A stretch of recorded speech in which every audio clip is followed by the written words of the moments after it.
Bonsoir à tous. Ce soir, je vous emmène dans une histoire d'amour inattendue. Un amour né d'un malentendu, d'un moment gênant, et pourtant, c'est ce qui va changer de vie pour toujours. Avant de commencer, tout d'abord, abonnez-vous si ce n'est pas déjà fait, laissez un like pour soutenir l'histoire et répondez en commentaire « Tentons, si vous étiez à la place du millionnaire, que feriez-vous en ouvrant cette porte interdite ?»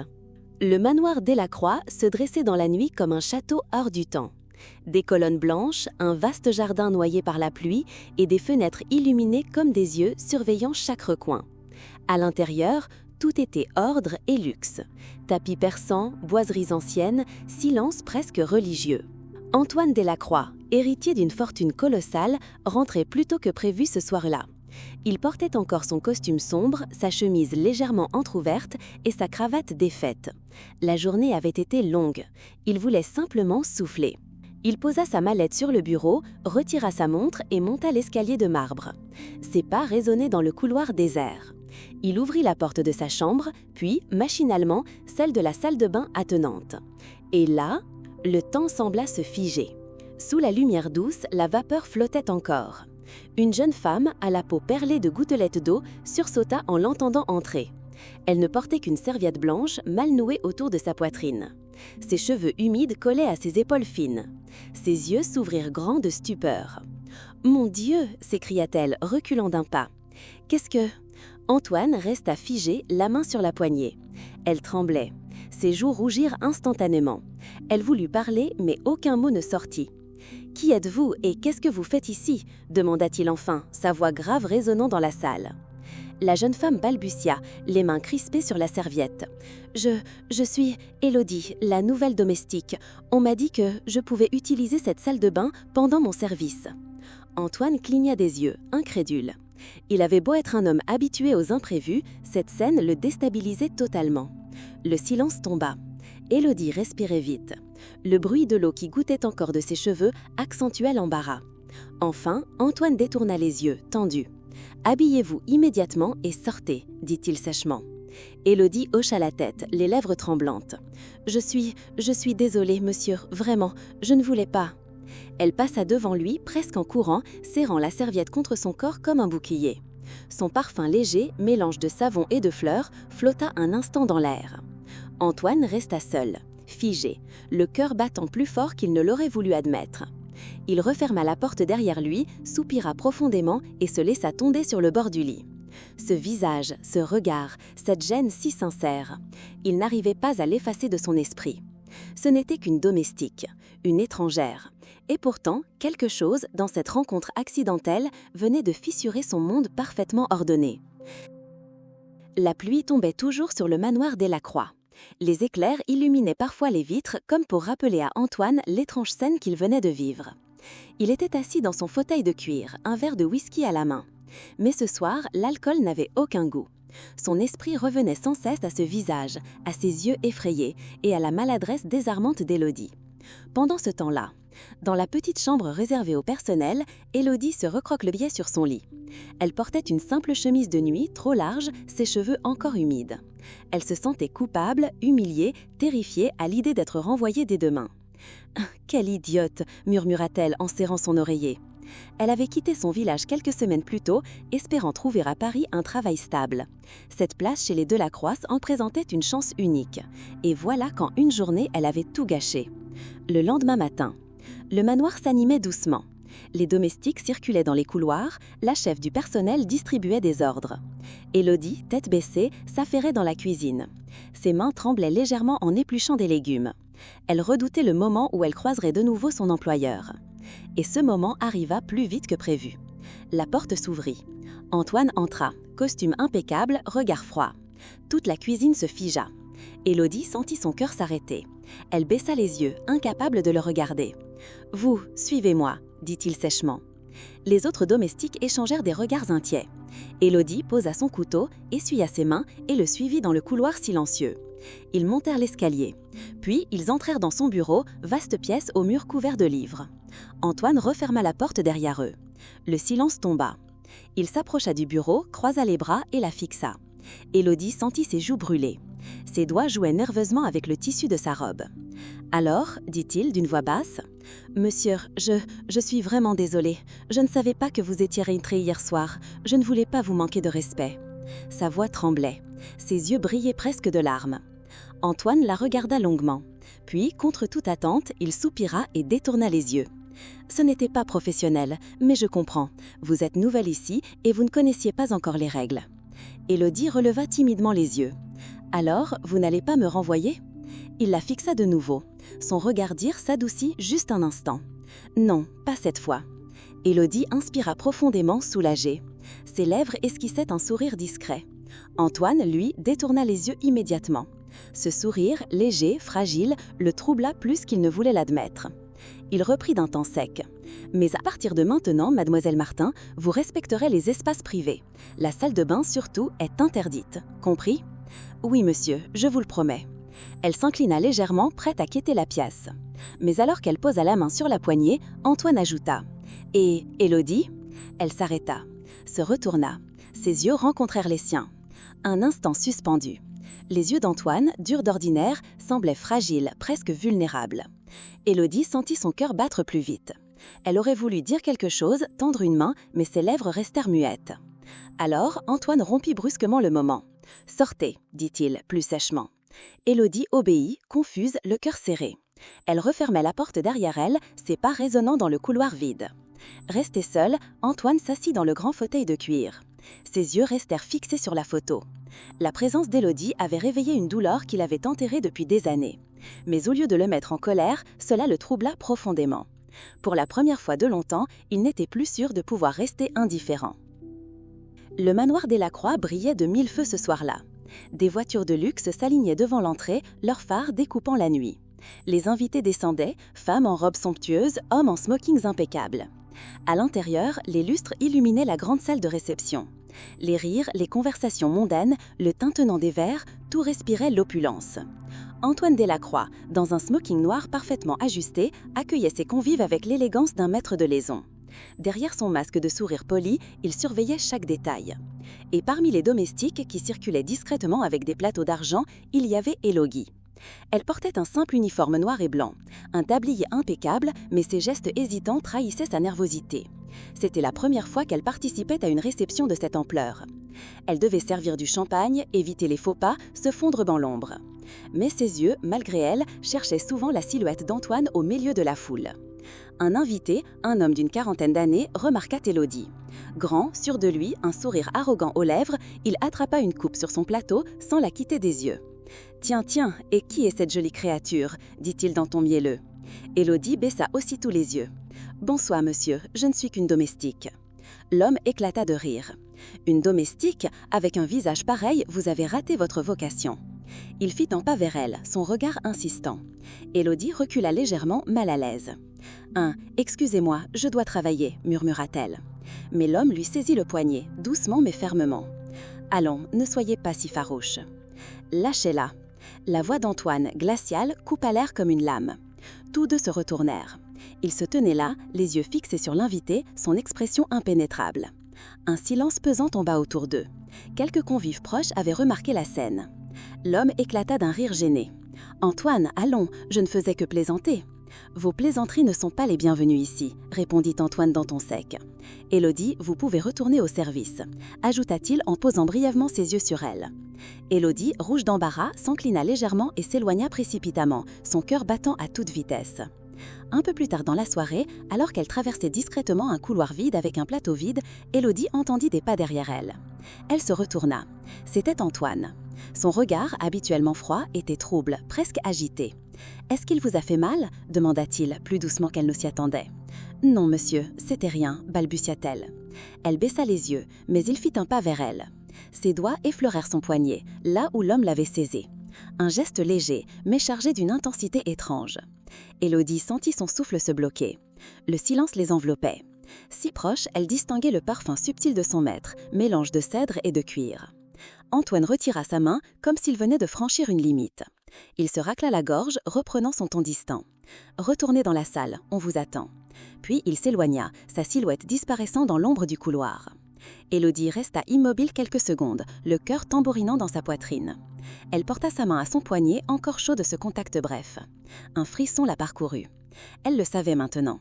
Quelque chose avait changé. Ce n'était plus seulement un maître et sa domestique. C'était le début d'une tempête silencieuse. Le lendemain de la réception, le manoir semblait plus silencieux que jamais. Les lustres éteints, les nappes retirées, l'odeur du champagne dissipée.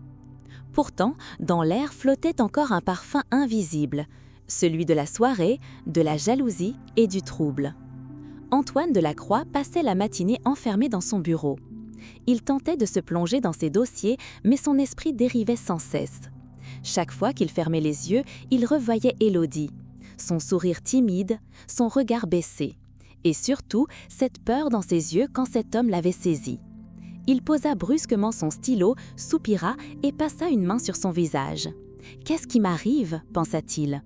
Il avait toujours su maîtriser ses émotions, mais cette jeune femme brisait toutes ses défenses sans même s'en rendre compte. De son côté, Élodie, dans la buanderie, frottait mécaniquement une nappe tachée de vin. Mais ses pensées n'étaient pas à son travail. Elle repensait au regard d'Antoine, à la manière dont il avait défendu son honneur devant tout le monde. Puis, surtout, à ce geste furtif, sa main effleurant son poignet. Son cœur accéléra rien qu'en y pensant. « Non, Élodie, tu dois arrêter, c'est ton employeur, rien de plus. » Mais son corps, lui, trahissait déjà ce qu'elle refusait d'admettre. En fin d'après-midi, le hasard les réunit. Élodie traversait le jardin, les bras chargés de draps propres. Antoine était là, près de la fontaine, téléphone en main. Leurs regards se croisèrent. Élodie voulut détourner les yeux, mais il s'avança. « Vous, arrêtez-vous un instant. » Elle s'arrêta, le cœur battant, serrant ses draps comme un bouclier. « Oui, monsieur. » Antoine hésita, comme s'il cherchait ses mots. Puis il dit, d'une voix plus basse, « À propos de ce qui s'est passé hier soir, je n'aurais pas dû vous laisser dans cette situation. Vous ne méritez pas d'être traité ainsi. » Élodie rougit, ses lèvres tremblant légèrement. « Vous m'avez protégée, je ne sais pas comment vous remercier. » Un silence suivit. Le vent faisait danser les branches, quelques gouttes de pluie commençaient à tomber. Antoine la regardait fixement. Il aurait dû partir, garder ses distances. Mais ses pas le rapprochaient d'elle malgré lui. « Élodie » murmura-t-il. Son nom sur ses lèvres sonnait différent, comme une caresse. Élodie sentit son souffle se bloquer. Ils étaient si proches maintenant qu'elle distinguait le reflet de son visage dans ses yeux sombres. Leurs mains, presque, allaient se toucher. Le temps semblait suspendu. Élodie, d'une voix tremblante, « Monsieur, on ne devrait pas. » Antoine, bas, intense, « Et pourtant, j'en ai envie. » Un éclair illumina le ciel. La pluie s'abattit d'un coup, les forçant à courir jusqu'à l'abri de la véranda. Essoufflés, trempés, ils se retrouvèrent face à face, si proches que l'air vibrait entre eux. Antoine leva une main, hésita, ses doigts frôlèrent une mèche mouillée sur la joue d'Élodie. Son cœur battait fort. Elle, paralysée, le regardait, incapable de reculer. Leurs visages s'approchaient, à quelques centimètres seulement. Leurs lèvres allaient se rencontrer. « Monsieur Delacroix !» La voix sèche de la gouvernante résonna derrière eux. Ils se séparèrent aussitôt, comme brûlés. Élodie baissa la tête, le rouge aux joues, et s'éloigna en courant, ses draps serrés contre elle. Antoine resta figé, la pluie dégoulinant encore sur ses épaules. Il serra les poings, frustré.